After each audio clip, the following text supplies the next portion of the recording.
Guys, welcome back to the channel and to the garden. Just doing a wet test on the stream section today. If you take a look here, we've got just one of the old pumps into the intake bay. You can just see there. Now, one thing I've had to go back and kind of adjust the intake bay, which will still need adjustment once I get the proper pump for it. Reason being, I need to understand what kind of flow I'm going to get in there. Essentially what I'm trying to do is create some water tension, so that it's going to pull all surface debris and everything into that corner. When it's on and pumping. Idea being a lot easier to clean, should help me to maintain the cleanliness of the surface here.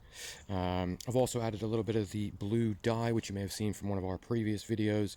Now this is a pond dye, completely fish safe, environmentally friendly, everything like that. With this one here, I've just added a few drops just to give it a little bit of a tint for now. It does also help with the algae growth, so something they use in a lot of commercial ponds really to keep algae at bay. Of course, it's partly for aesthetics as well, gives you a slight kind of bluey look on the pond. Now, what we're doing, as I say, guys, is just trying to get an idea on the stream side here, really just to kind of figure out, if we're going to keep this path. Again, this is kind of the adjustment stage, which is also another point to make, is you can see we've still got quite a large leftovers from digging. Now, a lot of that's partly intentional as well. Again, mentioned I'm probably going to use some of it for a bed, but the other side of it is sort of making fine adjustments on to the liner. So being able to lift the liner slightly, put a bit more dirt in to raise it a little bit higher. Again, just creating a little bit kind of safer overall,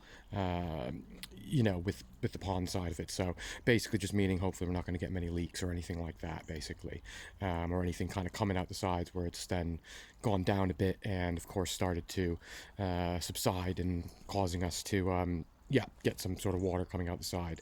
So basically, guys, as you can see, at the moment here, the next stage we're going to be working on is going to be the waterfall section. So I'm going to be looking for a few more sort of rocks and things to start building this.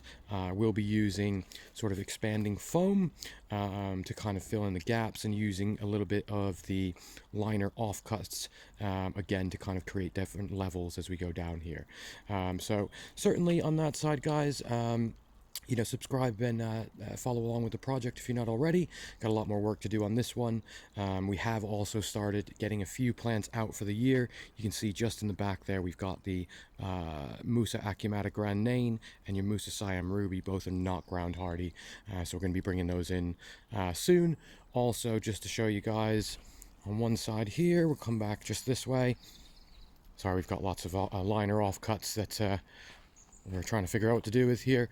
Another thing we've done recently is just to add an overhead cover over the yucca jewel. Now, of course, with the yucca jewel, they are only hardy down to about -2 reportedly. So I'm going to try and keep this one dry as possible. Hopefully this overhead cover will work. Of course, it's just a temporary structure, but a window panes from greenhouse glass that I'm using for cover at the moment. But yeah, going to start getting this kind of hopefully a bit drier towards the back end of the year now, so that when we do get some cold, hopefully again the ground will be dry under there. Lastly, guys, just going to come over this way and show you here. From this angle, guys, again, we're starting to get some flow here down, and it's quite nice to see positioning of waterfalls. Again, I'm kind of going around the garden and, looking from different angles, trying to understand what viewpoints I want, direction to position the waterfalls. So again, we can be seen by the kitchen and various other areas of the house here. One last bit, guys, I'll just show you from the top of the falls, and apologies again, lots of mess down here. We are, I say, kind of getting ready for end of season now and starting to pack things away. But just to show you, and I don't know if it'll come up on camera nicely, you get kind of a glassy look down it now, which again, it's not just going to be liner. We're going to, line it all with rock and everything and blend it into the back here. But again, it's just kind of giving me an idea of the type of things we could be looking at here for this pond project. Now, of course, if you haven't dropped a like on the video, certainly feel free to do so if you enjoy the content, and we'll see you on the next one.